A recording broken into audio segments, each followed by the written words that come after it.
பரலோக பிதாவே, உம்மை துதிக்கிறோம். சபையாய் கூடி வந்து ஜெபிக்கும்படியாக இப்படிப்பட்ட ஒரு ஸ்லாக்கியத்தை நீர் எங்களுக்கு தந்திருக்கிறீர். இது ஒரு பெரிய ஸ்லாக்கியம். ஏனென்றால் தேவாதி தேவன் ராஜாதி ராஜனண்டிலே நாங்கள் வந்து கேட்டு பெற்றுக்கொள்ள, உம்மோடு சம்பாஷிக்க, உறவாட ஒரு பெரிய ஒரு வாய்ப்பை எங்களுக்கு தந்திருக்கிறீர். தைரியமாய் உம்மண்டையில் வர சொல்லியிருக்கிறீர். சிங்காசன தண்டையிலே வருவதற்கு எங்களுக்கு உரிமை உண்டு என்று வேதம் போதிக்கிறது. ஸ்தோத்திரம். இன்றைக்கு ஜெபிக்க எங்களுக்கு கற்றுத்தாரும்.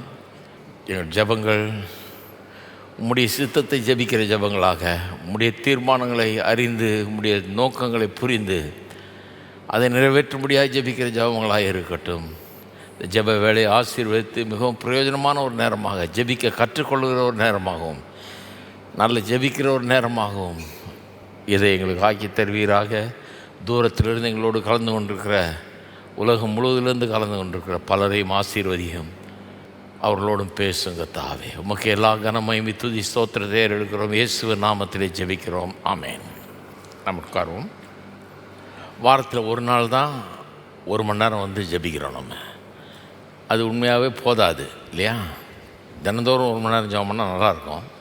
எவ்வளோ நேரம் ஜெபம் பண்ணணுன்றதை விட நம்முடைய ஜெபம் எப்படிப்பட்ட தரத்தை உடையதாக இருந்ததுங்கிறது ரொம்ப முக்கியம். சிலர் வந்து நான் இத்தனை மணி நேரம் ஜெபம் பண்ணுறேன்றதில் தான் அவருடைய பெரும் பாராட்டுதலே இருக்குது. அப்படி இருக்கக்கூடாது. உண்மையாகவே நம்ம ஜெபத்தை விரும்பி செய்தால் நம்முடைய ஜெப வாழ்க்கை நமக்கு ரொம்ப பிரயோஜனமானதாகவும், நமக்கே ஒரு பெரிய பக்தி விருத்தியை உண்டாக்குறதாக இருந்தால் டைமை பார்க்கவே மாட்டோம். நம்ம டைம் நமக்கு தெரியவே தெரியாது. அது ஒரு பொருட்டே கிடையாது. 1/2 மணி நேரம் பண்ணோமா, 4 மணி நேரம் பண்ணோமான்றது உண்மையாகவே அவ்வளோ கரெக்டாக ஒன்றும் பார்க்க மாட்டோம். எத்தனை நிமிஷம்னு டைமை பார்த்துக்கிட்டே ஜெபம் பண்ணிட்டுருக்குறாங்கன்னா எப்போ இந்த 1 ஹவர் முடிய போகுது, ஏதோ பிரச்சனை. ஜெபம் வந்து அருமையான ஒரு காரியம், ஒரு பெரிய ஸ்லாக்கியம் என்றீங்க நாம் சொன்னது போல். இந்த ஜெபத்தை வந்து வெறும் நம்ம விரும்புகிற காரியங்களை ஜெபிக்கிற ஒரு நேரம் இல்லை. அது நம்ம விரும்புகிற காரியம்னா நம்ம ஒரு சின்ன வட்டத்தில் இருக்கிறோம். நான், என் மனைவி, என் பிள்ளைங்க, என் வேலை, என் தொழில், அப்படியே போவோம். ஏன்னா நம்ம வட்டமே ரொம்ப சின்னது. அதை விட்டு வெளியே வரணுன்னா கடவுளுடைய பெரிய நோக்கங்கள், திட்டங்கள், இவைகளை பற்றி அறிந்து கொண்டு அவைகளுக்காக ஜெபித்து கர்த்தரோடு கூட சேர்ந்து வேலையை பார்க்குற நேரம் அது. That's what prayer is. It's working with God for what God wants to get done. தேவன் எதை இந்த பூமியில் செய்ய விரும்புகிறாரோ அவைகளை செய்யும்படியாக தேவனோடு சேர்ந்து செயலாற்றுவது தான் ஜெபம். அப்போ ஒரு பெரிய ப்ராஜெக்டில் இருக்கிறோம் நம்ம. அப்போ இது நம்முடைய சின்ன சின்ன தேவைகள்லாம் ஒன்றுமே கிடையாது. அதை நம்ம செய்யும்போது இதெல்லாம் வந்து ஒன்றுமே கிடையாது. இதெல்லாம் வந்து சுலபமாக நமக்கு வந்து கிடைச்சிடும். நம்ம இது வேணும் அது வேணுன்ற அதெல்லாம் வந்து ஒரு பெரிய பொருட்டே கிடையாது. அப்போ அப்படிப்பட்ட ஜெபத்தை பண்ணணுன்னா வேத வசனத்தை வாசித்து அதை தியானித்து அதுலேருந்து பண்ணணும். வேத வசனம் நம்மளை கைட் பண்ணணும் ஜெபிக்கிறதுக்கு. என்ன ஜெபிக்க போகிறோம் இன்றைக்கிங்கிறத வேத வசனம் அன்றைக்கு வாசிக்கிற அந்த போர்ஷன் கைட் பண்ணிச்சுன்னா ஒவ்வொரு நாளும் புதுசு புதுசாக நீங்கள் நினச்சி கூட பார்க்காத காரியங்களுக்காக ஜெபிப்பீர்கள். ரொம்ப அருமையானதாக இருக்கும். நல்ல ஒரு அனுபவமாக இருக்கும். பிரயோஜனமான விதத்தில் நீங்கள் ஜெபிக்கக்கூடிய ஒரு சூழ்நிலை ஏற்படும். ஸோ இப்போது அதுதான் ப்ராக்டிஸ் பண்ணிட்டு வரோம். அதுதான் கற்றுக் கொடுத்துக்கிட்டு வர்றோம். அப்படியே அதை ப்ராக்டிஸ் பண்ணுறோம். இங்கே எடுத்துக்கொண்டு போய் நீங்கள் இந்த 1 மணி நேரத்தோடு நின்றாமல் எடுத்துகிட்டு போய் வாரம் முழுக்க அதை செய்யும்படியாக ஒரு பயிற்சி நேரம் இது. இதில் சங்கீத புஸ்தகத்தை பயன்படுத்துகிறோம். வேத வசனத்தை பயன்படுத்தி ஜெபிப்பதற்கு மாடலாக சங்கீத புஸ்தகத்தை பயன்படுத்துகிறோம். ஏன்னா இது ரொம்ப தோதாக இருக்குது அதுக்கு. ஏன்னா சங்கீத புஸ்தகம் வந்து ஜபமாக ஏறெடுக்கக்கூடிய பாடல்கள் அடங்கியது. பாடல் வடிவில் எழுதப்பட்டிருக்கு. ஆனால் எல்லாம் ஜபங்கள், விண்ணப்பங்கள் எல்லாம். அப்போ இது நமக்கு ரொம்ப பிரயோஜனமாக இருக்குது. இதுலேருந்து பல காரியங்களை கற்றுக்கலாம். 98 சங்கீதங்களை படிச்சிட்டோம். ஏற்கனவே படித்து அதுலேருந்து ஜெபிச்சிட்டோம். இன்றைக்கி 99வது சங்கீதத்தை பார்க்க போகிறோம். முதல்ல 99வது சங்கீதத்தை வாசிக்கிறேன் கடகடன்னு. இது ஒரு நாளில் முடிக்க முடியாது. இன்றைக்கு கூடிய மட்டுக்கும் நம்ம முடிக்கலாம். 99ஆம் சங்கீதம் 9 வசனம் தான் முதல்ல வாசிக்கிறேன். கர்த்தர் ராஜரீகம் பண்ணுகிறார், ஜனங்கள் தத்தளிப்பார்களாக. அவர் கேருபீன்கள் மத்தியில் வீற்றிருக்கிறார், பூமி அசைவதாக. கர்த்தர் சீயோனில் பெரியவர், அவர் எல்லா ஜனங்கள் மேலும் உயர்ந்தவர், மகத்துவமும் பயங்கரமான உமது நாமத்தை அவர்கள் துதிப்பார்களாக. அது பரிசுத்தம் உள்ளது. ராஜாவின் வல்லமை நீதியில் பிரியப்படுகிறது. தேவரீர் நியாயத்தை நிலைநிறுத்துகிறீர், நீர் யாக்கோபில் நியாயமும் நீதியும் செய்கிறீர். நம்முடைய தேவனாகிய கர்த்தரை உயர்த்தி அவர் பாதபடியிலே படியுங்கள், அவர் பரிசுத்தமுள்ளவர். அவருடைய ஆசாரியர்கள் மோசேயும் ஆரோனும் அவர் நாமத்தை பற்றி கூப்பிடுகிறவர்கள் சாமுவேலும் கர்த்தரை நோக்கி கூப்பிட்டார்கள். அவர் அவர்களுக்கு மறு உத்தரவு அருளினார். மேக ஸ்தம்பத்திலிருந்து அவர்களோடு பேசினார். அவர்கள் அனைவருடைய சாட்சி பிரமாணங்களையும் அவர் தங்களுக்கு கொடுத்த கட்டளைகளையும் கை கொண்டார்கள். எங்கள் தேவனாகிய கர்த்தாவே, நீர் அவர்களுக்கு உத்தரவு அருளினீர். நீர் அவர்கள் கிரியை நிமித்தம் நீதி சரி கட்டின போதிலும் அவர்களுக்கு மன்னிக்கிற தேவனாக இருந்தீர். நம்முடைய தேவனாகிய கர்த்தரை உயர்த்தி அவருடைய பரிசுத்த பர்வத்துக்கு நேராக பணியுங்கள். நம்முடைய தேவனாகிய கர்த்தர் பரிசுத்தம் உள்ளவர். சங்கீதம் 99 தேவனுடைய பரிசுத்தத்தை குறித்த ஒரு சங்கீதம். தேவன் ராஜரீகம் பண்ணுகிறார், அவர் ராஜா என்கிறத வலியுறுத்தவும் செய்கிறது. அது ஆக்சுவலாக 93ஆவது சங்கீதத்திலேருந்து 100ஆவது சங்கீதம் வரைக்கும் அந்த 8 சங்கீதங்களை ராயல் சாம்ஸ்னு அழைக்கிறார்கள். ராயல் சாம்ஸ் ஏன்னா தேவனை ஒரு ராஜாவாக கண்டு அவரை ஆராதிக்கிறது, அவரை துதிக்கிறது, அதை பற்றிலாம் 93லேருந்து 100 வரை 8 சங்கீதங்கள் பேசுகிறது. அதில் இது ஒன்று, கர்த்தர் ராஜரீகம் பண்ணுகிறாருன்னு அதனால தான் ஆரம்பிக்கிறது. இதுக்கு முன்னால் உள்ள சங்கீதம்லாம் அப்படி தானே ஆரம்பிச்சது. 93லேருந்து நம்ம படித்து வர்றோம், கர்த்தர் ராஜரீகம் பண்ணுகிறார். அதை பற்றி நிறைய பேசணும் நம்ம. கர்த்தர் ராஜரீகம் பண்ணுகிறார், ஆளுகிறார். ஆனால் இங்கே வெறும் கர்த்தர் ராஜரீகம் பண்ணுறார் மட்டும் சொல்லலை, இங்கே இன்னொரு காரியத்தையும் கொண்டு வருது. அது என்னென்னா, அவர் பரிசுத்தம் உள்ளவர். அவருடைய கேரக்டரிஸ்டிக், அவருடைய சுவாபம் எப்படிப்பட்டது என்கிற அவருடைய சுவாபத்தில் ஒரு முக்கியமான சுவாபத்தை எடுத்து வலியுறுத்துகிறது. அதை 3 தடவை வலியுறுத்துகிறது. அதை கொஞ்சம் நோட் பண்ணணும், ஏன்னா அதை மிஸ் பண்ணவே முடியாது. கர்த்தர் பரிசுத்தர் என்பதை இங்கே இந்த சங்கீதம் வலியுறுத்துகிறது என்பதற்கு ஆதாரம் என்ன? 3 தடவை ஒரே காரியத்தை திரும்ப திரும்ப வேதம் சொல்லுகிறது. 3 தடவை சொன்னாலே கவனிக்கணும். ஒரு தடவைக்கு மேலே எதையாவது ஒன்று சொன்னால், ஒரு வசனமோ ஒரு வரியோ அல்லது ஒரு வார்த்தையோ திரும்ப திரும்ப ஒரு வேத பகுதியில் ஒரு 9 வசனம்தான், அதில் 3 தடவை அவர் பரிசுத்தர் அப்படின்னு சொன்னால் அதை கவனிக்கணும். ஒருவேளை அதை பற்றி தான் பேசுறது போல இருக்குது சங்கீதம். அதை விளங்கிட்டாலே மீதியெல்லாம் விளங்கிடும். 3 தடவை எங்கே சொல்லியிருக்கு? 3ஆம் வசனம், மகத்துவம் பயங்கரமான உமது நாமத்தை அவர்கள் துதிப்பார்களாக, அது பரிசுத்தம் உள்ளது. அவருடைய நாமம், அந்த நாமத்தை பற்றி சொல்லும்போது பயங்கரமான நாமம் அது, அது பரிசுத்தம் உள்ளது அப்படின்னு சொல்லியிருக்கு இல்லையா? 5ஆம் வசனத்தின் முடிவில், நம்முடைய தேவனாகிய கர்த்தரை உயர்த்தி அவர் பாதபடியிலே பணியுங்கள், அவர் பரிசுத்தம் உள்ளவர். 2வது தடவை இல்லையா? 9ஆம் வசனத்தில் பாருங்கள், நம்முடைய தேவனாகிய கர்த்தரை உயர்த்தி அவருடைய பரிசுத்த பர்வத்துக்கு நேராக பணியுங்கள், நம்முடைய தேவனாகிய கர்த்தர் பரிசுத்தம் உள்ளவர். 3 தடவை தேவன் பரிசுத்தம் உள்ளவர், பரிசுத்தம் உள்ளவர், பரிசுத்தம் உள்ளவர்ன்றது 3 தடவை சொல்லுது. 3 தடவை சொல்லும்போதே அந்த பாயிண்ட்டை நீங்கள் மிஸ் பண்ணிங்கன்னா அப்போ பைபிளை சரியாக வாசிக்க நம்ம கற்றுக்கலன்னு அர்த்தம். பைபிளை வாசிக்கும் போது ஏதாவது ரெப்பிட்டிஷன் வருதா ஒரு பேசேஜில்ன்றதை கவனிக்கணும். இதெல்லாம் வேதத்தை வியாக்கியானம் பண்ணுறதை சொல்லி தரும்போதே சொல்லித்தர்றாங்க. ரெப்பிட்டிஷன் வருதாங்கிறத பார்க்கணும். ஒரு காரியத்தை ஒரு தடவைக்கு மேலே சொல்லியிருந்தாலே அதை கொஞ்சம் கவனிக்கணும். ஏன் ஒரு தடவைக்கு மேலே வருது? அது சும்மா பேஜை இப்போ நிரப்புறதுக்காக சொல்கிறாங்க கிடையாது. ஏதோ அங்கே விஷயம் இருக்குது. அப்போ ஏன் அப்படி வருது பாருங்கள். தேவனுக்கு பல சுவாபங்கள் இருக்குது. பல சுவாபங்களை குறித்து வேதவசனம் போதிக்கிறது. அவர் நீதி உள்ளவர். நீதி உள்ளவர், ஆமாம், நீதி உள்ளவர். அவர் இரக்கமுள்ளவர், அது அவருடைய இன்னொரு சுவாபம். அவர் அன்புள்ளவர், அது இன்னொரு சுவாபம். இப்படியெல்லாம் சுவாபங்களை சொல்லிகிட்டே போகலாம். அவர் வல்லமை உள்ளவர், இப்படியெல்லாம் சொல்லலாம், நிறைய சொல்லிட்டு போகலாம். அப்படி சுவாபங்கள்னு எடுத்துக்கிட்டால் நிறையா இருக்குது. ஆனால் எல்லா சுவாபங்களை காட்டிலும் அவர் பரிசுத்தமானவருங்கிறத தான் வேதம் ரொம்ப அதிக தடவைகள் சொல்லுகிறது. தேவன் பரிசுத்தமானவர் என்பதை தான் வேதம் அதிகமாக சொல்லுகிறது. பழைய காலத்தில் எழுதும்போது, இப்போல்லாம் எழுதும்போது ஒரு காரியத்தை ஹைலைட் பண்ணணுன்னா, இப்போ நான்லாம் ஹைலைட் பண்ணணுன்னா இப்போ கம்ப்யூட்டரை வச்சுட்டு படிக்கும்போது அங்கே போயிட்டு நீங்கள் போல்ட் ஃபேஸ் போட்டுடலாம் இல்லையா, ஃபாண்ட் சைஸை மாற்றலாம், போல்ட் ஃபேஸ் பண்ணலாம், ஏதாவது பண்ணலாம். டக்குன்னு பார்த்தோன்னே தெரியும். என் நோட்ஸ்லலாம் அதை பண்ணி வச்சுருப்பேன். ஏன்னா எனக்கு பார்த்தோன்னே தெரியும் இதில் முக்கியமான இது தானே. அண்டர்லைன் பண்ணலாம் அல்லது ஒரு கலர் ஆட் பண்ணலாம் இல்லையா. இப்படியெல்லாம் நிறைய வழிகள் இருக்குது. அந்த காலத்தில் போல்ட் ஃபேஸும் கிடையாது, இந்த ஃபெசிலிட்டிஸ் எல்லாம் கிடையாது. அப்போ ஒரு காரியத்தினுடைய முக்கியத்துவத்தை வலியுறுத்த வேண்டும் என்றால் எப்படியே வலியுறுத்தினாங்க? அதை ஒரு தடவைக்கு மேலே சொல்லுவதன் மூலமாக வலியுறுத்தினார்கள். அதனால தான் இயேசுவே சொல்கிறார், மெய்யாகவே மெய்யாகவே நான் உங்களுக்கு சொல்லுவேன். ஏன் 2 தடவை சொல்லணும்? ஒரு தடவை சொன்னால் போதாதா? Page waste ஆகுதியா?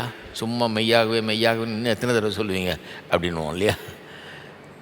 அவர் அப்படி சொல்ல வேண்டியதாக இருந்துச்சு. ஏன்னா இந்த கவனி நல்லான்றார், இது ரொம்ப முக்கியம், நான் சொல்கிறது ரொம்ப முக்கியம், பெரிய உண்மை இது, சத்தியம் இது, கவனி அப்படிங்கிறார். அதுக்காக தான் அதை வலியுறுத்துறதுக்காக. ஒரு காரியத்தை 2 முறை சொன்னாலே அதை ரொம்ப கவனிக்கணும். ஏன்னா ஏதோ ஒன்றை வலியுறுத்துகிறார்கள். அதனால தான் 2 தடவை. ஒரு தடவைக்கு அடுத்தது உடனே சொல்கிறாங்க மெய்யாகவே மெய்யாகுன்னு சொல்லும்போது கவனி, ரொம்ப கேர்ஃபுல்லாக கவனிக்கணும் அப்படிங்கிறது தெரியுது. ஒரு காரியத்தை 3 தடவை சொன்னால் it is of superlative importance அப்படின்னு அர்த்தம். இதை காட்டில் முக்கியமானது எதுவுமே இருக்க முடியாது.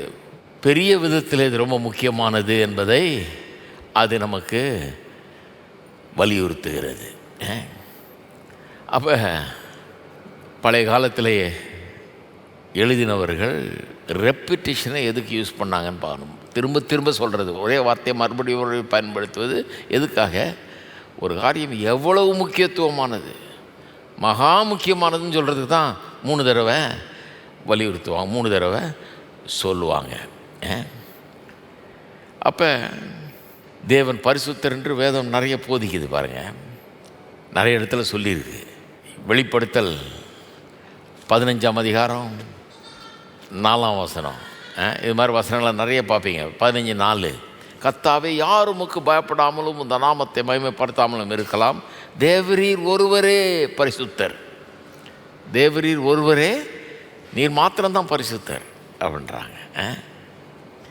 அதே மாதிரி யாத்ராமம் 15ஆம் அதிகாரம் 11, கர்த்தாவே தேவர்களில் உமக்கு ஒப்பானவர் யார்? பரிசுத்தத்தில் மகத்துவம் உள்ளவரும், கவனிச்சிங்களா, பரிசுத்தத்தில் மகத்துவம் உள்ளவரும் அப்படின்னா ஆசம் இன் ஹோலினஸ் ஆர் மெஜஸ்டிக் இன் ஹோலினஸ்.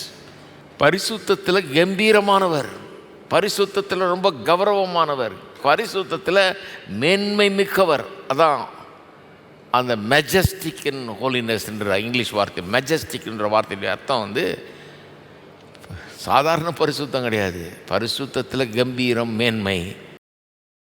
அப்படிப்பட்ட பரிசுத்தம் அவருடைய பரிசுத்தம்னு சொல்லுது.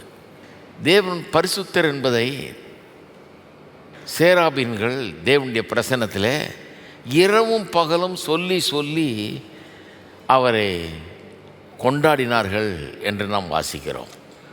ஏசாயா தீர்க்கதரிசியின் புஸ்தகம் 6ஆம் அதிகாரத்தில், உங்களுக்கு எல்லாருக்கும் தெரிஞ்ச பகுதி தான், நான் பார்ப்போம். 6ஆம் அதிகாரத்தில் 1வது வசனம் பாருங்கள். ஏசாயா 6:1, உசியா ராஜா மரணமடைந்த வருஷத்தில் ஆண்டவர் உயரமும் உன்னதமான சிங்காசனத்தின் மேல் வீற்றிருக்க கண்டேன். அவருடைய வஸ்திர தொங்கலால் தேவாலயம் நிறைந்திருந்தது. சேராபீன்கள் அவருக்கு மேலாக நின்றார்கள். அவர்களில் ஒவ்வொருவனுக்கும் அவ்வாறு செட்டைகள் இருந்தன. அவனவன் 2 செட்டைகளால் தன் தன் முகத்தை மூடி, 2 செட்டைகளால் தன் தன் கால்களை மூடி, 2 செட்டைகளால் பறந்து ஒருவர் நோக்கி, சேனைகளின் கர்த்தர் பரிசுத்தர் பரிசுத்தர் பரிசுத்தர், பூமி அனைத்தும் அவருடைய மகிமையால் நிறைந்திருக்கிறது என்று கூப்பிட்டு சொன்னார்கள். கூப்பிடுகிறவர்களின் சத்தத்தால் வாசல்களின் நிலைகள் அசைந்தது, ஆலயம் புகையினால் நிறைந்தது. இதை கொஞ்சம் கான்டெக்ஸ்டோடு புரிஞ்சுக்கணும். இந்த கான்டெக்ஸ்ட் என்னென்னா, ஏசாயா தீர்க்கதரிசி இதை தான் பாருங்கள். சங்கீதம் 99 பார்த்தீங்கன்னா, மகத்துவம் பயங்கரமான உமது நாமத்தை அவர்கள் துதிப்பார்களாக, அது பரிசுத்தம் உள்ளதுன்னு எழுதியிருக்கு இல்லையா, 99:3. அது அப்படியே நடக்குதுங்க. மகத்துவம் பயங்கரமான அவருடைய நாமத்தை துதிக்கிறார்கள், அது பரிசுத்தம் உள்ளது என்று சொல்லி சொல்லி துதிக்கிறார்கள். அப்போ எந்த சூழ்நிலையில் இது நடந்ததுன்னு பார்ப்போம். இந்த முதல் 3 வசனங்களில் 99 சங்கீதத்தில் முதல் 3 வசனத்தில் அது ரொம்ப முக்கியம். அதுக்கு முன்னால் ஒரு காரியத்தை சொல்லிடுறேன், கொஞ்சம் முன்னே அட்வான்ஸாக போயிட்டேன். நான் ஒரு தடவை சங்கீதத்தை வாசித்துட்டு அதை பிரிப்பேன். ஏன் பிரிக்கிறோன்னா புரிஞ்சுக்கிறது வசதியாக அதை வேரியஸ் பார்ட்ஸாக பிரிப்போம் இல்லையா. அதில் NIV டிரான்ஸ்லேஷனில் அவங்களே பிரித்து கொடுக்குறாங்க. அது கொஞ்சம் நல்லா யூஸ்ஃபுல்லாக இருக்குது. நிறைய அதை தான் யூஸ் பண்ணுறேன். சில நேரங்களில் நம்மளே போய் பிரிக்கிறோம். அதை விட சிறப்பாக பிரிக்க முடியும்னா நம்மளே போய் பிரிக்கலாம். அதுக்கு சில பிரசங்கியார்கள்லாம் நமக்கு வழிகாட்டுறாங்க அப்படின்னு. இந்த சங்கீதத்தை எப்படி பிரிக்கிறது? பலரும் பலவிதமாக பிரிக்கிறாங்க. அதில் பார்த்திங்கன்னா சார்ல்ஸ் ஸ்பர்ஜன் என்கிற இந்த பெரிய பிரசங்கியார் பிரசங்கம் பண்ணுறதுல அவரை மாதிரி ஆள் கிடையாது. அந்த மாதிரி பிரசங்கம் பண்ணுறார். அவர் இந்த சங்கீதத்தை பார்த்தோன்னே அவருடைய மேன்மையே அதுதான். ஒரு சங்கீதத்தை பார்த்தோன்னே இதில் எது பாயிண்ட்டுன்றது கரெக்டாக பிடிப்பார். அவர் இங்கே என்ன சொல்ல வருதுன்றதை கரெக்டாக பிடிப்பார். அவர் சொல்கிறாரு, இதை 3 பகுதிகளாக பிரிக்கலாம். எப்படி பிரிக்கிறது? எல்லாம் தத்தளிக்கிறாங்க, இப்படின்றாங்க அப்படின்றாங்க, எதோ வச்சு சொல்கிறாங்க. ஆனால் அவர் சொல்கிறது தான் ரொம்ப அட்ராக்டிவாக இருக்குது. நானும் பார்த்துட்டேன். அவர் சொல்கிறாரு, 3ஆம் வசனத்திலேயும் 5ஆம் வசனத்திலேயும் 9ஆம் வசனத்திலேயும் அது முடியும் போது கர்த்தருடைய பரிசுத்தத்தை பற்றி சொல்லுது பாருங்கள்.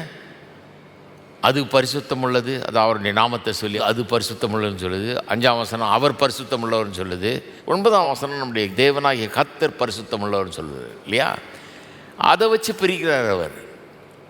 1லிருந்து 3 ஒரு பகுதி, 4, 5 2வது பகுதி, 6, 7, 8, 9 3வது பகுதின்னு எப்படி பிரிக்கிறீங்கன்னு கேட்டால், பரிசுத்தமுள்ளவர் முடியுது இல்லையா, அதை வச்சு பிரிக்கிறேன்றார். நல்லா விளங்கிக்கிறார் பாருங்கள். அதனால தான் எங்கள் மாணவர்களுக்கெல்லாம் கூட நான் சொல்லுவேன், நல்லா பிரசங்கம் பண்ண கற்றுக்கணுன்னா அவருடைய பிரசங்கங்கள் எடுத்து ஒரு 100 பிரசங்கத்தை எடுத்து உட்காந்து நல்லா படித்து அவர் எப்படி அவுட்லைன் போடுறாரோ அதே அவுட்லைனை எழுதுங்க கையால். நீங்கள் ஒன்றும் புதுசாக பண்ண வேணாம், அவர் சொன்னது அப்படியே எழுதுங்க. 101வது நீங்களே பண்ணிவிடுவீங்க, உங்களுக்கே வந்துடும். அது 100 தடவை பண்ணிங்கன்னா 101வது தடவை உங்களுக்கே வந்துடும். இது எப்படி நான் ஆரம்ப காலத்தில் எப்படி கண்டுபிடிச்சேன்னா, மியூசிக் வாசிக்கிறோம் இல்லையா. மியூசிக் எப்படி வாசிக்கிறோம்? எங்கள் வீட்டில் அன்றைக்கி ரேடியோலாம் கிடையாது, ஒன்றும் கிடையாது. ரேடியோலாம் பாவம், அதனால் கிடையாது. கடைசியில் ரொம்ப ஒத்த காலில் நின்று கெஞ்சி கூத்தாடி ஒரு ரேடியோ வாங்கினோம். திருட்டுத்தனமாக போய் வாங்கிட்டு வந்தோம். அதை மறைச்சி பெட்ஷீட்டில் போற்றி எடுத்துக்கிட்டு வந்து எங்கள் வீட்டில் பின்னால் ரூமில் வச்சுருப்போம். வச்சு என் தம்பி ஒருத்தன், அவனும் ட்ரம்ஸ் வாசிப்பான், நானும் மியூசிக் வாசிப்பேன். 2 பேருக்கும் ரொம்ப இன்ட்ரெஸ்ட் மியூசிக்கில். 2 பேரும் உட்காந்துக்கிட்டு அந்த ரேடியோ வச்சுட்டு லேசாக வால்யூம் கேட்டால் எங்கள் வீட்டில் உதச்சிடுவாங்க. பாட்டு கேட்டுருந்தா இந்த இங்கிலீஷ் பாட்டுங்கள்லாம் வரும் பாருங்கள், அதை அப்படியே வச்சுட்டு காது கொடுத்து அப்படியே கேட்டு இருக்கிறது. அது எப்போல்லாம் வருதோ அப்போல்லாம் கேட்குறது. காலையில் கொஞ்சம் நேரம் வரும், சாயந்தரம் கொஞ்சம் நேரம் வரும், நடுவில் போகிறதுனால கரெக்டாக டைமெல்லாம் தெரியும். கரெக்டாக போட்டு வச்சு கேட்குறது. கேட்டே இருப்போம். கேட்டே தான் கற்றுக்கிட்டோம். கேட்க தானே நமக்கு வரும். என்ன மாதிரி இசையை வாசிக்க விரும்புகிறோமோ அந்த இசையை 100கணக்கான மணி நேரங்கள் கேட்கணுங்கிறாங்க. அது என்ன மாதிரி இசையாக இருந்தாலும் சரி, கர்நாடிக்காக இருந்தாலும் சரி, வெஸ்டர்னாக இருந்தாலும் எதுவாக 100கணக்கான மணி நேரங்கள் கேட்கணும். கேட்கும்போது அந்த ஸ்டைல், அந்த விதம் அப்படியே நமக்குள்ளே இறங்கிடும். உள்ளே தானாக அது இறங்கிடும். உள்ளே கேட்குறது ரொம்ப முக்கியம். மியூசிக்கே கேட்காத ஆள் மியூசிக் வாசிக்க மாட்டான், முடியாது. கேட்கணும், மற்றவங்க வாசித்ததை கேட்கணும். நான் மற்றவங்க வாசித்ததை கேட்க மாட்டேன், நானே உருவாக்குவேன்னா எப்படி உருவாக்கிங்க? மற்றவங்க வாசித்ததை கேட்கணும். முதல்ல எப்படி வாசிக்க ஆரம்பிக்கிறோம்? அவங்க வாசித்ததை கேட்டு அவன் வாசித்ததையே மூலமாக வாசித்து பார்க்குறோம். அவன் என்ன வாசித்தானோ அதையே வாசித்து பார்க்குறோம். அதில் என்ன பாடினானோ அதையே பாடி பார்க்குறோம். அப்படி தான் மியூசிக் வருது. அப்புறம் அப்படியே நமக்கே கொஞ்சம் க்ரியேட்டிவிட்டி வந்து அப்புறம் கொஞ்சம் கொஞ்சமாக நல்லா இதை கற்றுக்கிட்ட பிறகு நம்மளே சில காரியங்களெல்லாம் உருவாக்க ஆரம்பிச்சிடறோம். ஆனால் முதல்ல எப்படி கற்றுக்குறோம்? இப்படி தான், அவன் பாடினதையே அவன் வாசித்ததையே அப்படியே கேட்டு அதே மாதிரி பாடி பார்க்குறது, அதே மாதிரி வாசித்து பார்க்குறது. பிரசங்கமாக அப்படி தான். அவர் பெரிய பிரசங்கியார், அவரோட நீங்கள் ஒன்று அதிகமாக பிரசங்கம் பண்ண முடியாது. அதை எடுத்து 100 பிரசங்கத்தை எடுத்து அவுட்லைன் பண்ணால் எங்கள் மாணவர்களுக்கெல்லாம் சொல்லித்தர்றேன். ஆனால் பண்ணுறாங்களான்னு தெரில. என்ன 100 பிரசங்கம் ரொம்ப அதிகம், என்ன பண்ணுறது? மியூசிக் வாசிக்கணும்னா 100 இல்லை 1000 கேட்கணும். பிரசங்கமும் அப்படி தான். கேட்டு கையால் எழுதி எப்படி இந்த அவுட்லைன் வந்து ஒரு வசனத்தை எடுத்து அழகாக அவுட்லைன் பண்ணுவார். எப்படி இது வந்தது அப்படின்னு பார்க்கும்போது வரும். அதனால தான் எனக்கு அவர் ரொம்ப பிடிக்கும். அவர் இது அவுட்லைன் பண்ணுறாரு பாருங்கள், என்ன அருமையாக. அவர் பரிசுத்தமுள்ளவர் பரிசுத்தமுள்ளவர் பரிசுத்தமுள்ளவர் 3 தடவை எண்ட் ஆகுது. அது ஒரு செக்ஷன், 2வது செக்ஷன் அதே மாதிரி எண்ட் ஆகுது, 3வது செக்ஷன் இப்படி தான் பிரிக்கணும் அப்படிங்கிறார். சரி, அப்படி பிரிக்கும்போது முதல் 3 வசனங்களை வாசித்தோம் இல்லையா? அங்கே 3வது வசனம் சொல்லுது, மகத்துவம் பயங்கரமான உமது நாமத்தை அவர்கள் துதிப்பார்களாக, அது பரிசுத்தம் உள்ளது அப்படின்னு சொல்லியிருக்குது. சரி, இதை கொஞ்சம் பார்க்கலாம். ஏசாயா தீர்க்கதரிசி நம்ம வாசித்தோம். ஏசாயா தீர்க்கதரிசி அங்கே ஒரு தரிசனத்தை பார்க்குறார். அதில் தேவனுடைய பரிசுத்தத்தை குறித்த ஒரு வெளிப்பாடு அவருக்கு வருது. அது எந்த சூழ்நிலையில் பார்க்குறாருன்னா, உசியா ராஜா மரணம் அடைந்த வருஷத்தில் அப்படின்னு. ஏன் அந்த வருஷத்தில்னு சொல்லியிருக்கு? சும்மா ஒன்றும் சொல்ல வேண்டிய அவசியம் இல்லையா? வெறும் டைம் லைனுக்காக சொல்கிறாங்க கிடையாது. அந்த வருஷத்தில் ஏதோ ஒரு பிரச்சனை என்னன்னா, 52 வருஷமாக இந்த ஆள் ஆண்டார். யார்? உசியா ராஜா 52 வருஷமாக ஒரு நாட்டை ஆண்டிருக்கார். யாராவது 52 வருஷம் ஆண்டு பார்த்துருக்கீங்களா? யாராவது? ரொம்ப ரேர்.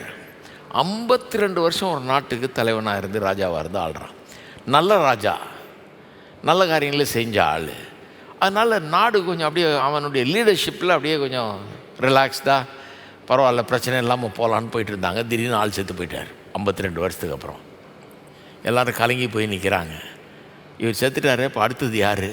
ஏன்னா இவர்கிட்ட ரொம்ப பழகியாச்சு, இவரே ஆண்டு பழக்கமாயிடுச்சு. இவருக்கு அப்புறம் யார் வர போகிறா, என்ன நடக்க போகுது, நம்முடைய நாடு நம்முடைய எதிர்காலம் எப்படி இருக்கும் அப்படிங்கிறத பற்றி ஒரு ஆங்ஸைட்டி, ஒரு பதற்றம் மக்களுக்குள்ளே வந்துடுச்சு.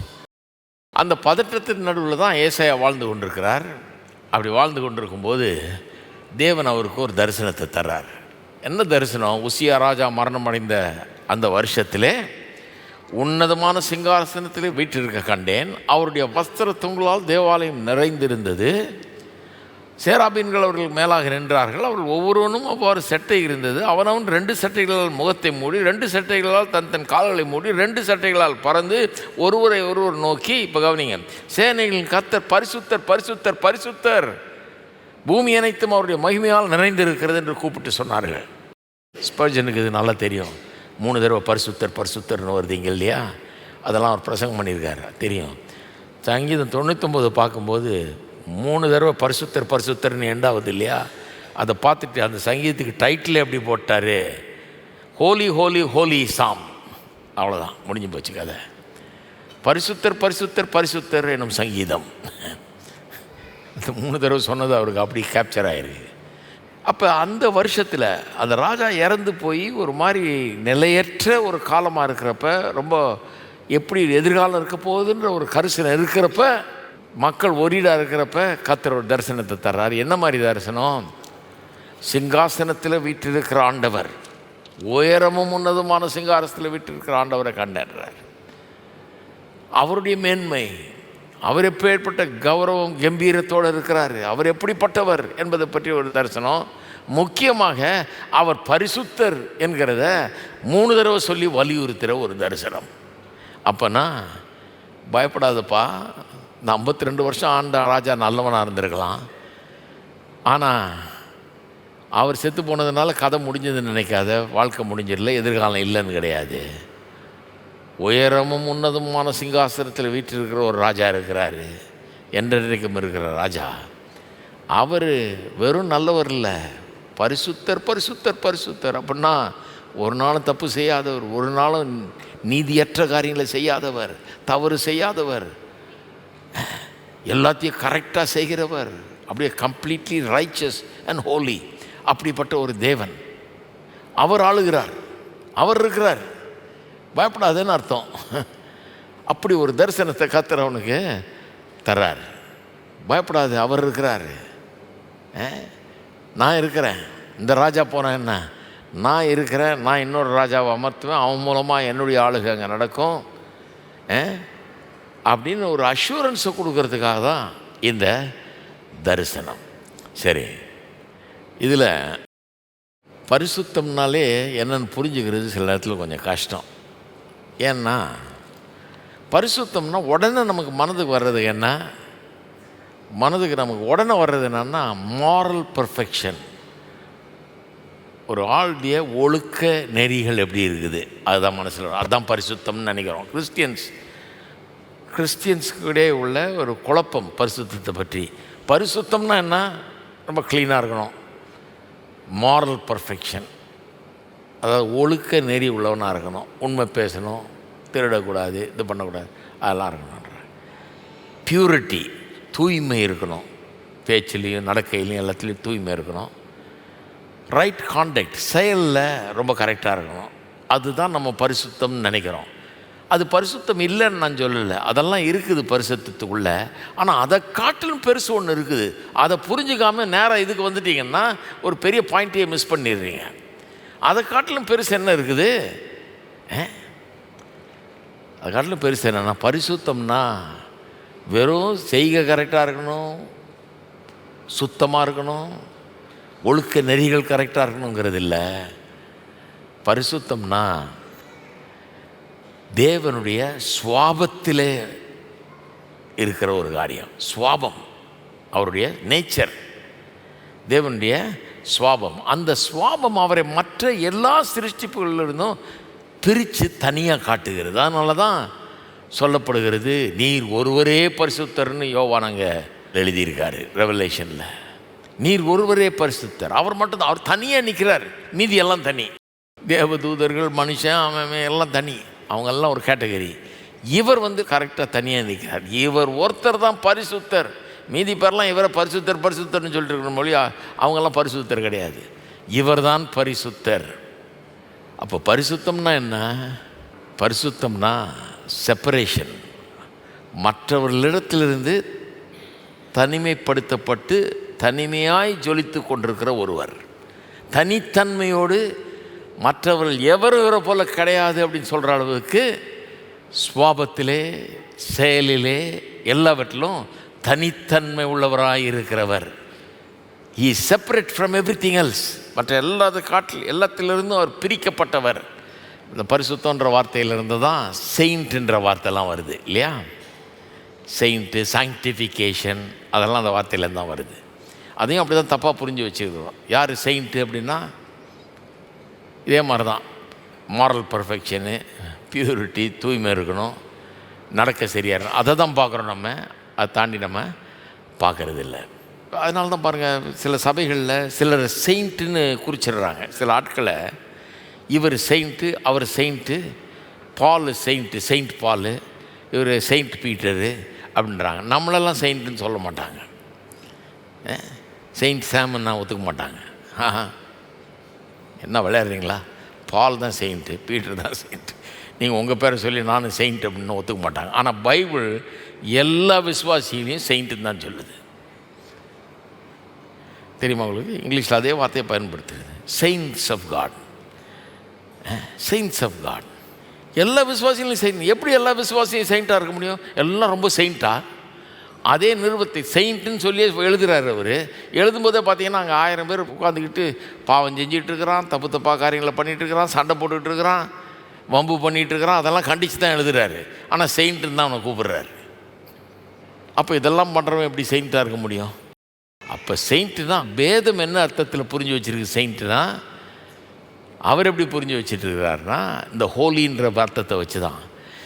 தனிப்படுத்தப்பட்டவர்கள், மற்றவர்களிடத்திலேருந்து பிரித்தெடுக்கப்பட்டு இவங்க வேறு கேட்டகரி, வேறு விதத்தை சேர்ந்தவர்கள் இவர்கள்.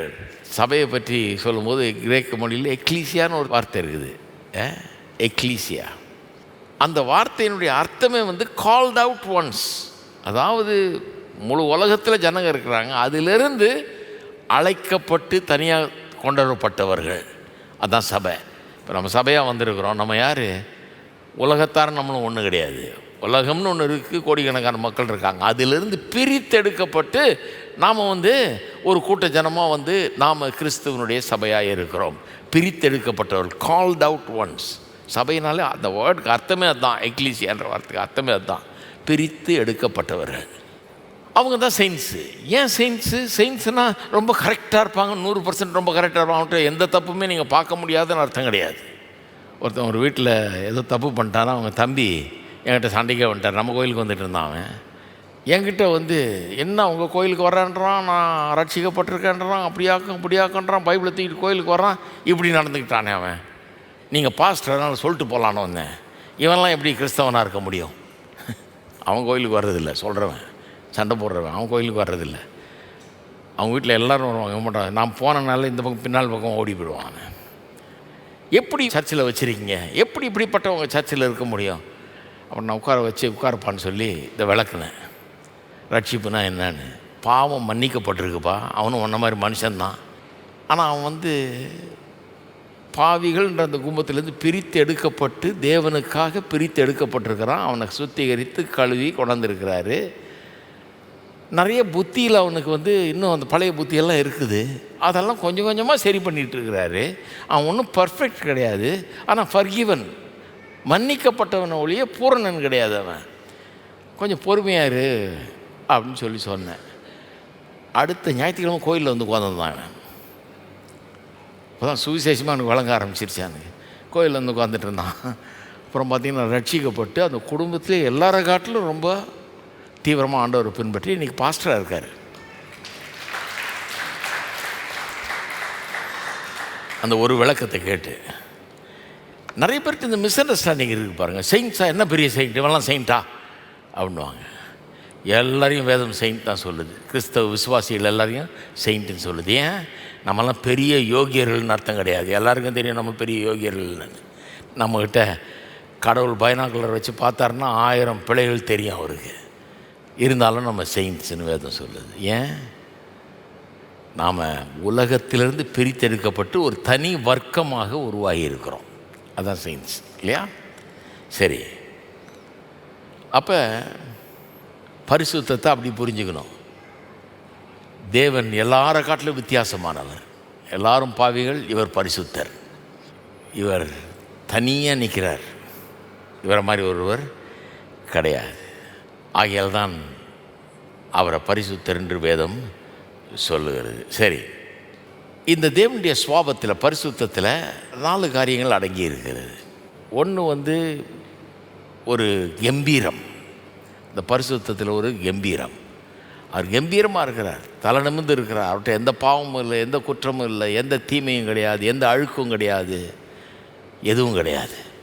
நிறைய குற்றம் வச்சுருக்கிறவன் பாருங்கள், நேராக கண்ணுக்கு நேராக பார்த்தே பேச மாட்டான். ஏன்னா மறைக்கிறதுக்கு மூடுறதுக்கு நிறையா இருக்குது அவன்கிட்ட. நேராக பார்த்தானாலே மாட்டிக்குவான் அவன், திருடன் நம்மளுக்கு தெரிஞ்சிடும். ஆனால் கர்த்தர் நேராக பார்க்குறார், நிமிர்ந்து நிற்கிறார், தலை நிமிர்ந்து இருக்கிறார். ஏன்னா அவர்கிட்ட எந்த குற்றமும் கிடையாது. ஒரு மெஜஸ்டி, ஒரு கம்பீரம், ஒரு கௌரவம், ஒரு மேன்மை அவரிடத்தில் இருக்கிறது. ரெண்டாவது வில். நம்ம பர்சனாலிட்டி, ஹியூமன் பர்சனாலிட்டிக்கு வில்லுன்னு ஒன்று இருக்கு இல்லையா? அதுதான் தீர்மானிக்கக்கூடிய திறமை. அலசி ஆராய்ச்சி பார்த்து தீர்மானிக்கக்கூடிய திறமை, தீர்மானித்து செயல்படக்கூடிய திறமை, அது கர்த்தரிடத்தில் இருக்குது பாருங்கள். அவர் ஒரு தீர்மானத்தை பண்ணியிருக்காரு. அது என்ன தீர்மானம்? மற்ற எல்லாத்தை காட்டிலும் இவர் வித்தியாசமானவர் என்பதை எப்போதும் விளங்க பண்ண வேணும்னு அவர் பார்க்குறார். அவர் பரிசுத்தர் என்பதை எப்போதும் ஹைலைட் பண்ணணும்னு அவர் பார்க்குறார். அதில் ஒரே தீர்மானமாக இருக்கிறார். தான் எல்லாத்தை காட்டிலும் வித்தியாசங்கிறத காட்ட அவர் விரும்புகிறார். மூணாவது, அதில் கோபாக்கினைன்னு ஒன்று இருக்குது. இவர் பரிசுத்தராக இருக்கிறபடினால அந்த பரிசுத்தத்துக்கு விரோதமான எல்லாத்தையும் அவர் எதிர்க்கிறார், வெறுக்கிறார், அதை தண்டிக்கிறார், கடிந்து கொள்ளுகிறார், அதை ஆக்கினைக்குள்ளாக தீர்க்கிறார், சும்மா விட மாட்டார். பரிசுத்தத்துக்கு எதிரான எல்லாமே அருவருப்பானதாக இருக்கிறது அவர்கிட்ட, அது இருக்குது. நாலாவது ரைச்சஸ்னஸ், நீதி இருக்குது. நீதினா அதையும் மறுபடியும் எப்படி புரிஞ்சுக்கிறோம் நம்ம?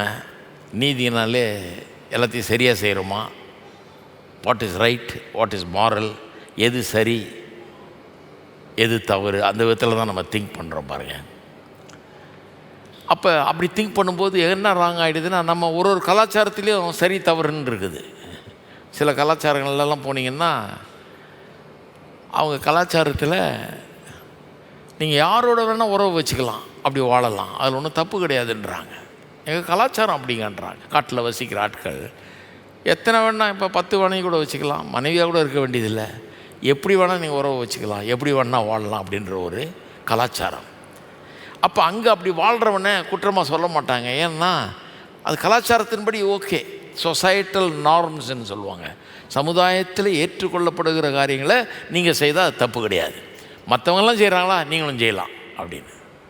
அப்போ சரியாக தவறான்னு வரும்போது மக்கள் எப்படி ஜட்ஜ் பண்ணுறாங்க, அதை எது சரி எது தவறுன்னு? எப்படின்னா, எங்கள் சமுதாயத்தில் ஏற்றுக்கொள்ளக்கூடியதா இது, அதன்படி நான் செஞ்சேன்னா அது ஓகே அப்படின்னு தான். அப்படி பண்ண முடியாது.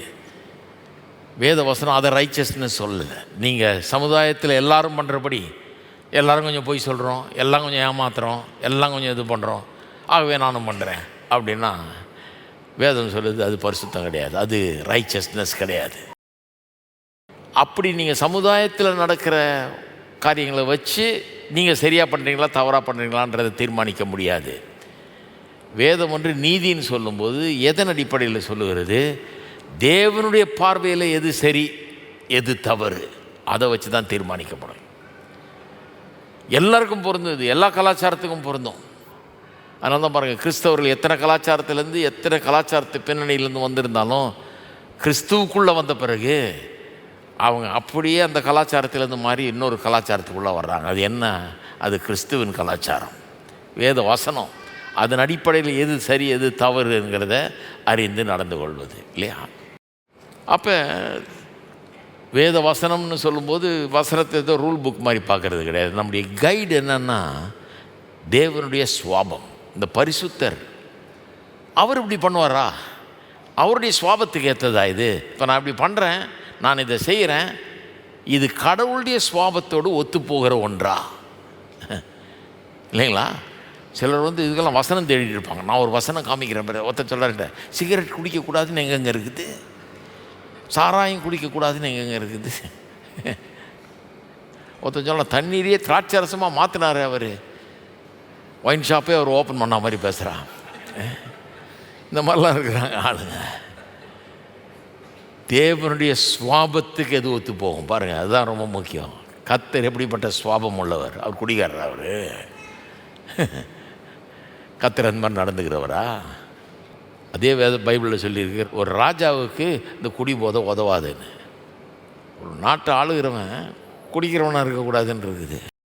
ஏன்னா அப்போ தானே சரியான ஜட்ஜ்மெண்ட் இருக்கும் அவனுக்கு. அதுக்கு ஒருத்தன் சொல்கிறான், ராஜா குடிக்கூட, நான் குடிக்கலாங்க, நான் ராஜா இல்லைன்றான். நான் சொன்ன வேத வசனத்துப்படி நீ ராஜா, நான் ராஜா, எல்லாரும் ராஜாப்பான்னு. நீ உன்னை ராஜா இல்லைன்னு நினைக்கிறதுனால தான் குடிச்சுட்டு ரோட்டில் உருண்டுகிட்டு கிடக்குற. நீ ராஜான்னு யோசித்து பாரு, கொஞ்சம் கம்பீரமாக நடந்துக்குவேன், தலை நிமிர்ந்து நடந்துக்குவேன், பக்கத்தில் கூட போக மாட்டேன், தொட மாட்டேன்.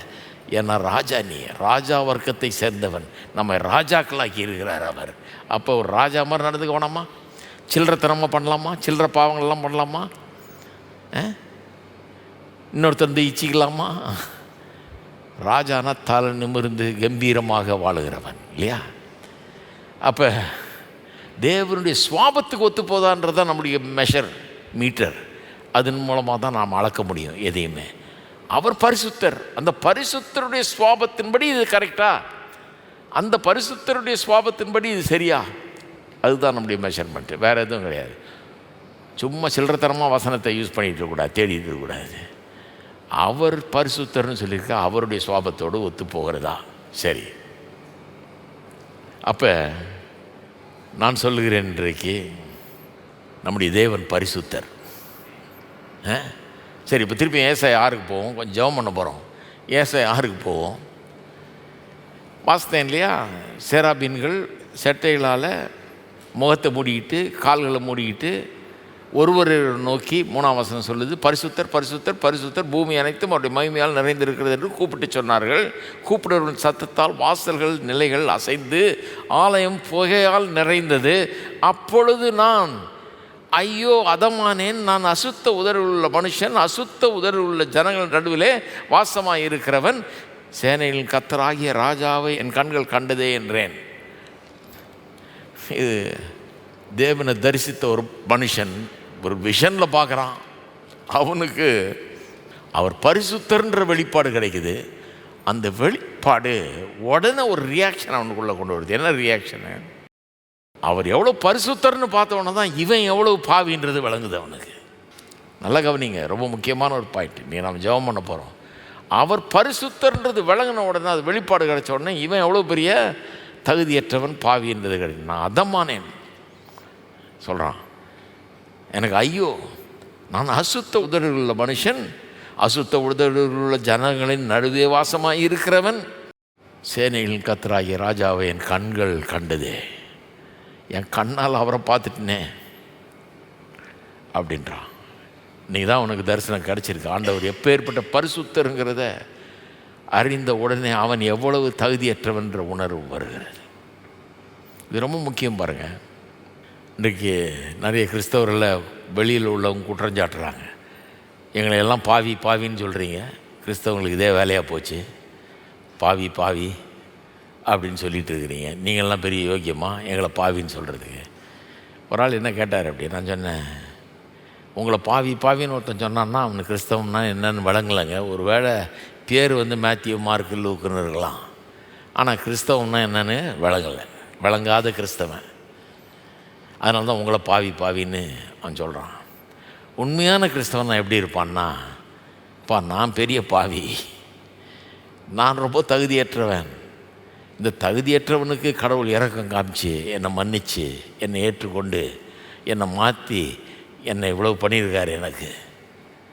ஆகவே என்னுடைய சக சகோதரர்களுக்கு நான் சொல்கிறேன், இந்த பாவத்திலேருந்து விடுபடுகிற வழி உண்டு, அதற்கான ஒரு வழியை கடவுள் வச்சுருக்காரா தான் இயேசு கிறிஸ்து அப்படின்னு சொல்லி மற்றவங்களுக்கு நான் கண்ட இன்பத்தை வையகம் காணட்டும்னு சொல்லி அப்படி சொல்கிறோமே ஒழிய, நீ பாவி நான் பெரிய யோகின்றது கிறிஸ்தவன் சொல்லவே மாட்டான். அப்படிப்பட்ட உண்மையான கிறிஸ்தவன் கிடையாது. உண்மையான கிறிஸ்தவன் நான் எவ்வளவு பாவி என்கிறதை உணர்கிறவன். நல்லா கவனிச்சு பாருங்கள். அதை ஏன் இன்றைக்கி கிறிஸ்தவர்கள் மத்தியில் அந்த எண்ணம் இல்லை? நாம் எப்படிப்பட்ட தகுதியற்றவர்களாக இருந்து கர்த்தர்கிட்ட தயையை பெற்று தயையில் வாழ்ந்து கொண்டிருக்கிறோம் என்கிற எண்ணம் இல்லை. எங்கள் வீட்டுக்கு ஒருத்தர் வருவார், அந்த காலத்தில் நான் வாலிபனாக ஊழியம் ஆரம்பித்த காலத்தில் உட்காந்துக்கிட்டு கையை தடவிக்கிட்டே என் கையை தடவி கொடுப்பார். கொடுத்துக்கிட்டு அவர் எவ்வளோ பெரிய யோகியர்ன்றதை மணிக்கணக்கில் பேசுவார், டைமை வேஸ்ட் பண்ணி என்கிட்ட. எங்கே வேலை செஞ்சார், மற்றவெல்லாம் என்ன பண்ணிகிட்டு இருந்தான், எப்படியெல்லாம் லஞ்சம் வாங்கினான், எப்படியெல்லாம் ஆனால் ஒரு காலனா ஒரு நயா பைசாவை தொட்டது கிடையாக்கும். இவன் அயோக்கியம் அவன் அயோக்கியம், நான் பெரிய யோகியனாக்கும்னு எனக்கு அப்படியே ஆத்திரமாக இருக்கும். என்னடா இவர் இப்படி இருக்கிறாரு. வேத வசனத்தில் பார்த்திங்கன்னா ஏசாயா மட்டும் இல்லைங்க, ஒரு மனுஷன் கடவுளை அறிஞ்சிருந்தான்னா, அவர் எவ்வளோ பெரிய பரிசுத்தர் புரிஞ்சுக்கிட்டான்னா தான் எவ்வளோ பெரிய அசுத்தன்றது தானாக விளங்கிடும். அப்படி பேசவே மாட்டான். இப்படி பேசுகிற ஆளுக்கு கடவுள் எவ்வளோ பெரிய பரிசுத்தர்னு வழங்கலை, யாரும் போதிக்கலை. போதிச்சாலே நானே கடவுளுடைய தயவில் இருக்கிறேன். நிறைய பேருக்கு என்ன நினைப்புனா, நான் மெரிட்டில் இருக்கிறேன், நான் ஒன்றும் தப்பு பண்ணலை. சில சொல்லி கேட்டிருக்கீங்களா, ஏதாவது அவங்க வாழ்க்கையில் ஏதாவது மோசமாக நடக்கும்போது கடவுளை நான் கேட்க போகிறேங்க, நான் என்ன தப்பு பண்ணேன்? அப்பா உலகமாக பரிசுத்தர், ஒரு தப்புமே பண்ணலைன்றது மாதிரி பேசுவாங்க. கடவுள் எனக்கு இப்படி பண்ணதுனால என் வேலை போச்சு, அதனால் ஏன் என்ன பண்ணார், நான் என்ன பண்ணேன்? என்ன நியாயங்க இது? அப்போ நீங்கள் ஒரு தப்புமே பண்ணல, கடவுள் உங்கள் வேலை போனதை தடுக்காமல் விட்டார், அவர் பெரிய பாவம் பண்ணிட்டார். வேலையில் கேட்டாலே தெரியும் நீங்கள் என்ன பண்ணீங்க இல்லை. எப்படி பாருங்கள், எல்லாத்துக்கும் கடவுளை குற்றஞ்சாட்டுறது, கடவுளையே பரிசுத்தர் இல்லைன்ற மாதிரி பேசுகிறது கிறிஸ்தவர்கள் மத்தியில் ரொம்ப அதிகமாகிடுச்சு பாருங்கள். ஏன்னா விளங்கலை. எனக்கு பரிசுத்தத்தை பற்றி போதிக்கும்போது வெறும் இந்த மாதிரி போதிச்சு விட்டோம். நம்முடைய செய்கை, நம்முடைய இது பியூரிட்டி, நம்முடைய தூய்மை, அது இதுன்னு பேசிட்டோம். அதெல்லாம் இருக்குது. ஆனால் அதுக்கும் மேலாக தேவனுடைய சுவாபம் அது அப்படிங்கிறத நம்ம போதிக்காமல் விட்டுட்டோம். போதிக்காமல் விட்டதுனால பரிசுத்தர்னா என்னென்ன வழங்கல, நம்ம பெரிய யோகியர் நினச்சிட்டு இருக்கிறோம். அவர் அந்த மாதிரி பேசுவார். ஆனால் வேத வசனம் சொல்லுது, ஆபக்கூக் என்கிறவன், ஆபக்கூக் 3:16 சொல்லியிருக்கு பாருங்கள். நான் கேட்ட பொழுது என் குடல் குழம்பிற்று, அந்த சத்தத்துக்கு என் உதடுகள் துடித்தது, என் எலும்புகளில் உக்கல் உண்டாயிற்று, என் நிலையில் நடுங்கினேன். ஆனாலும் எங்களோடு எதிர்க்கும் ஜனங்கள் வரும்போது இக்கட்டு நாளிலே நான் இளைப்பாறுதல் அடைவேன். கர்த்தர் பேசுகிறத கேட்டவன் சொல்கிறான், ஐயோ குடல் குழம்பிட்டு, சத்தத்துக்கு உதடுகள் துடித்தது, எலும்புகளில் உக்கல் உண்டாயிற்று, நடுங்கின அப்படிங்கிறான். யோபும் கர்த்தரை ஏசாயா சந்தித்த மாதிரி சந்திச்சிருக்கான் பாருங்கள். 42ஆம் அதிகாரத்தில் யோபு 42 6ஆம் வசனம் பாருங்கள். அங்கே சொல்கிறான், ஆகையால் என்னை அருவருத்து தூளிலும் சாம்பலிலும் இருந்து மனஸ்தாபப்படுகிறேன். 38ஆம் அதிகாரத்துலேருந்து வாசித்தீங்கன்னா அதுக்கு முன்னால் யோபும் நண்பர்கள்லாம் இஷ்டத்துக்கு பேசுகிறாங்க. ஒருவேளை இதனால் இருக்குமா அதனால் இருக்குமா, உனக்கு ஏன் இப்படிலாம் நடந்தது, எல்லாம் பெரிய ஃபிலாசபர்ஸ் ஆகிட்டாங்க. கடவுளை பற்றி எப்படியெல்லாம் பேசணுமோ எல்லாம் பேசி தீர்த்துட்டாங்க. அப்புறம் கடவுள் வந்து பேசுகிறாரு, இங்கே வா, நான் வானங்களை விரிச்சப்போ நீ எங்கே இருந்த, கடல் தண்ணி இங்கே வரைக்கும் வா, அதுக்கு மேலே வராதுன்னு நான் சொல்லி நிறுத்தினப்போ நீ எங்கே இருந்த, இன்னமும் ரொம்ப தெரிஞ்ச மாதிரி பேசிகிட்டு இருக்கிறேன்றார். சொல்லி 38ஆம் அதிகாரத்தில் வாசித்தீங்கன்னா கடவுள் பல கேள்விகளை கேட்குறாரு. அவன்கிட்ட டசன் கணக்கில் கேள்வி கேட்குறாரு. அப்புறம் தான் அவனுக்கு வழங்குது, ஐயோ நான் ஒன்றும் தெரியாதவன். அப்புறம் சொல்கிறான், என் வாயை பொத்தி கொள்ளுகிறேன், எனக்கு அறியாதையும் தெரியாதையும் பேசி புலம்பிட்டேன், நான் என் வாயை பொத்திக்கிறேன்ட்டான். அப்போ தான் சொல்கிறான், 3ஆம் வசனத்துலேருந்து வாசிக்கிறேன், அறிவில்லாமல் ஆலோசனை மறைக்கிற இவன் யார், ஆகையால் நான் எனக்கு தெரியாததையும் என் புத்திக்கு எட்டாததையும் நான் அறியாதையும் அலப்பினேன் என்றேன். யோபு சொல்கிறான், நீர் எனக்கு செவி கொடும், அப்பொழுது நான் பேசுவேன், நான் உம்மை கேள்வி கேட்பேன், நீர் எனக்கு உத்தரவு சொல்லும். என் காதினால் உம்மை குறித்து கேள்விப்பட்டேன், இப்பொழுதோ என் கண் உம்மை காண்கிறது. இப்போ தான் பார்க்குறான் கடவுள் யாருன்னு, இப்போ தான் புரியுது கடவுள் யாருன்னு, இப்போ தான் எனக்கு கண்ணுக்கு தெரியுதுன்றான். ஆகையால் நான் என்னை அருவருத்து தூளிலும் சாம்பலிலும் இருந்து மனஸ்தாபப்படுகிறேன் அப்படின்றான். கடவுளை சந்தித்த மனுஷர்கள்லாம் அப்படி தான் இருக்காங்க பாருங்கள். பேதுரு கூட ஒரு நாள் இயேசு யாருன்னு பார்த்த உடனே அவர் தான் மேசியா, இவர் தான் ஆண்டவர்னு வழங்கினோன்னு அவன் சொல்கிறான், go away from me Lord, I am a sinful man, நான் பாவியாகிய மனுஷன் இடத்துலேருந்து தூரமாகி போகும்ன்றான் அவரை இயேசுவை. ஐயோ நான் பாவி, எங்கிட்ட நீர் உட்காந்து பேசிட்டு இருக்கிறேன்றான். கர்த்தரை அறிந்து கொண்ட ஒவ்வொருவரும் தாங்கள் எவ்வளவு பெரிய பாவிகளாக இருக்கிறார்கள் என்றதை உணர்ந்தார்கள். ஆகவே அப்படி உணர்ந்தவர்கள் ஒன்றை புரிஞ்சுக்கிறாங்க, நான் இன்றைக்கி வாழ்கிறேன் நல்லா இருக்கிறேன்னா என்னுடைய மெரிட்னால் இல்லை, கடவுளுடைய பூரண தயவுனால். எத்தனை பேர் சொல்லுவீங்க கடவுளுடைய தயவுன்னு? அப்போ மற்றவர்களை பார்க்குற விதம், அவன் மகா அயோக்கியம், இவன் பெரியவனாக்கும் இவன் திருடனாக்கும் அப்படி பேசவே மாட்டான். கிறிஸ்தவன் அப்படி பேசுவான், நானே தகுதியற்றவன், எனக்கு கடவுள் இரக்கம் காட்டியிருக்கார். எத்தனை பேர் சொல்லுவீங்க கடவுள் உங்களுக்கு இரக்கம் காட்டியிருக்காரு? இரக்கம் காட்டியிருக்காரா? தயவு பண்ணியிருக்காரு. என்னை என்றைக்கோ நரகத்துக்கே அனுப்பிச்சிருக்கலாம் தகும், ஆனால் அனுப்பலை. தயவாக என்னை மன்னித்து எனக்கு கிருபை காட்டி என்னை ஆசீர்வதித்து நல்லாக்கி நல்ல புத்தியை கொடுத்து நல்ல குடும்பத்தை கொடுத்து பிள்ளைகளை கொடுத்து வேலையை கொடுத்து சாப்பாட்டை கொடுத்து துணிமணிகளை கொடுத்து எல்லா வசதி வாய்ப்புகளையும் கொடுத்து எந்த அளவுக்கு ஆசீர்வதிச்சிருக்கார். இதுக்கெல்லாம் என் தகுதியினால் பண்ணாரா? கிடையாது. அவருடைய இரக்கத்தினால அவருடைய தயவினால் பண்ணார். இதுதான் ஒவ்வொரு கிறிஸ்தவனுடைய எண்ணமாக இருக்க வேணும். அது வர்ற வரைக்கும் ஜெபம் பண்ணணும். என்ன ஜெபம் பண்ணணும்? ஆண்டவரே நீர் எவ்வளவு பெரிய பரிசுத்தருங்கிற தரிசனத்தை எனக்கு தாரும். அது வந்த உடனே மற்றவர்கள்ட்ட சுவிசேஷத்தை பிரசங்கம் பண்ணுறது ரொம்ப சுலபமாகிடும். கர்த்தரை பற்றி சொல்கிறது ரொம்ப சுலபம். பாவிகள் தங்களை தகுதியே இல்லை நினச்சிட்டு கோயில் கூட வர்றதுக்கு ரொம்ப யோசிக்கிறவன் உங்களை நாடி வருவான். அவன் நினச்சிருக்கான், நான் பெரிய பாவிங்க, நமக்கெல்லாம் கோயிலில் இடம் கொடுப்பாங்களா, நம்மளை உள்ளே போனால் விடுவாங்களா அப்படின்லாம் யோசிக்கிறாள்லாம் இருக்குது. ஆனால் உங்களை பார்த்தா அவனுக்கு பிடிக்கும், அவர்கிட்ட போய் பேசலாம். அந்த மாதிரி ஆளுங்க என்கிட்ட வந்திருக்காங்க நிறையா. பயங்கரமான பாவங்கள் அதில் வாழ்கிற ஆளுங்க என்கிட்ட வந்து சொல்லியிருக்காங்க, வேறு யார்ட்டையும் பேச முடியாதுங்க, நான் உங்கள் டிவியில் பார்த்தேன், உங்கள்கிட்ட பேசினா நீங்கள் கேட்பீங்கன்னு தெரியும் எனக்கு, அதனால் வந்தேன். ஏன்னா இந்த பிரசங்கிக்கிற விதம் கண்டனம் பண்ணாமல், அவனை துச்சமாக நினைக்காம, அவனை பாவின்னு சொல்லி தலையிலே அடிக்காமல், கடவுளுடைய தயவு, கடவுளுடைய கிருபை, கடவுளுடைய அன்பு அவனுக்கு இன்றைக்கு போதுமானதாக இருக்கிறது. கடவுள் அவனுக்கு நன்மை செய்வார், அவனை ஏற்றுக்கொள்வார், அவனை கழுவுவார், அவனை சுத்தமாக்குவார், நல்லாக்குவார்னு சொல்கிறோம் பாருங்க. அதனால தான் உங்கள்கிட்ட வருவாங்க. எத்தனையோ சபைகளுக்குள்ளே சிலர் போகிறதுக்கே ஒரு மாதிரி யோசிப்பாங்க. ஏன்னா அங்கே போனோடனே இவங்களே அவங்க மேலே இங்களையும் பார்ப்பாங்க. இங்கே அப்படி இருக்கக்கூடாது. தகுதியே இல்லைன்னு நினைக்கிற ஆட்கள் இங்கே வெல்கம், இங்கே வரட்டும். ஏன்னா நாம் எல்லாருமே அப்படி தான் இருந்தோம். கடவுள் நம்மளை தயவாக ஏற்றுக்கொண்டிருக்கிறார் இல்லையா?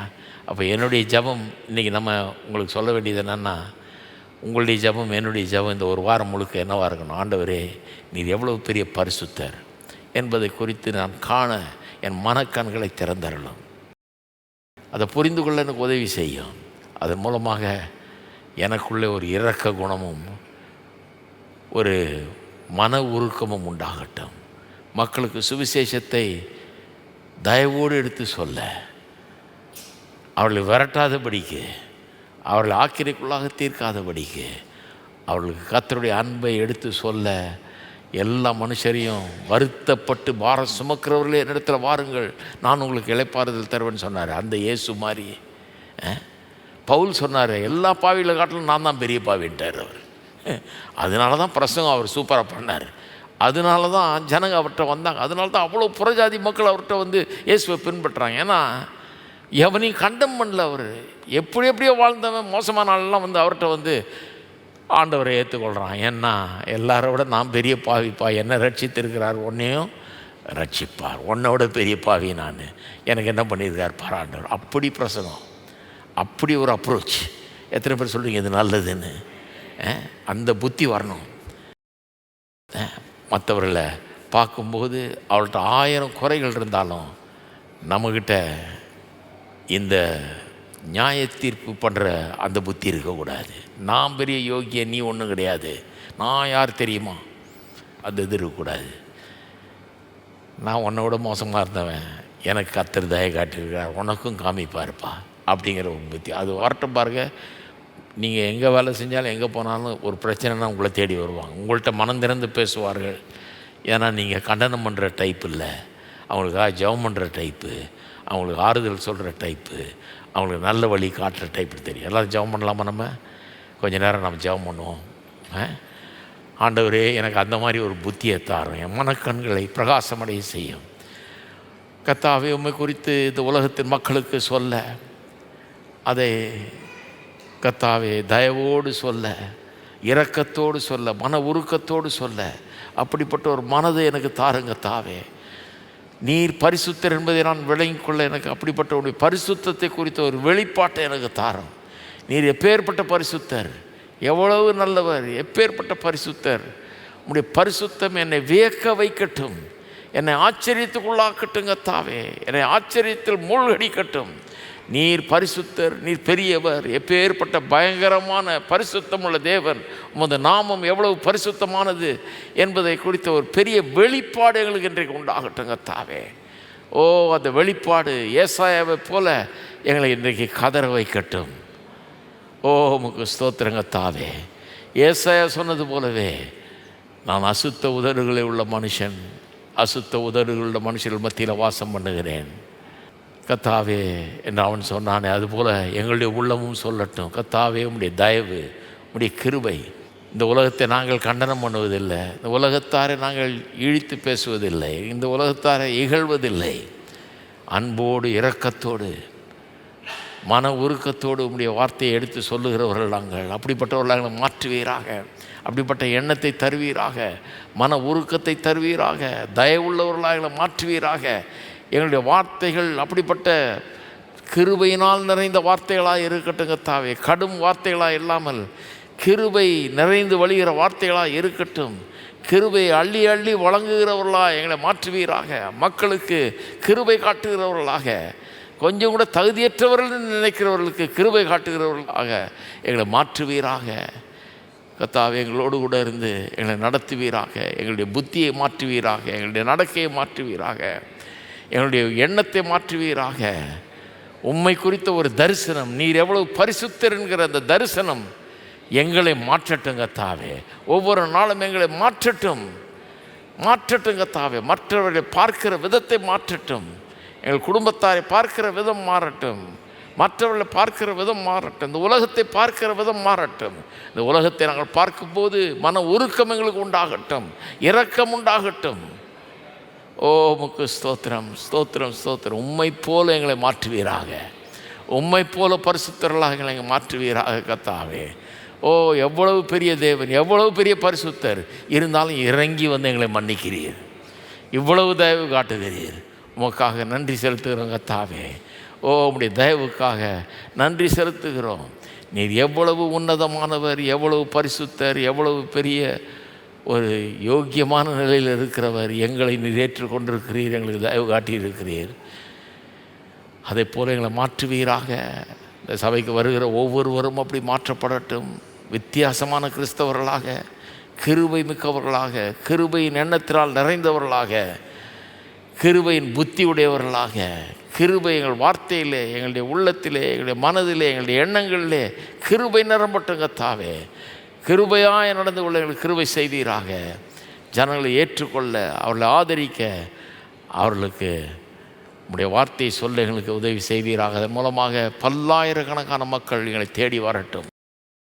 பதிலை காண்பதற்காக எங்களை தேடி வரட்டும் கர்த்தாவே. ஓ உமக்கு ஸ்தோத்திரம். தயக்கம் இல்லாமல் வருகிற ஒரு இடமாக இருக்கட்டும். இந்த சபைக்கு வந்தாலே விடுதலை கிடைக்கும், இங்கே சபைக்கு வந்தாலே என் வாழ்க்கைக்கு பதில் கிடைக்கும் என்று தேடி வருகிற ஒரு இடமாக இந்த சபை மாறட்டும் கர்த்தாவே. ஓ உமக்கு ஸ்தோத்திரம், ஸ்தோத்திரம், ஸ்தோத்திரம் கர்த்தாவே. இன்னும் அதிகமாக அப்படிப்பட்ட ஒரு சபையாக எங்களை ஆக்குவீராக. மக்களை அப்படி ஆக்குவீராக.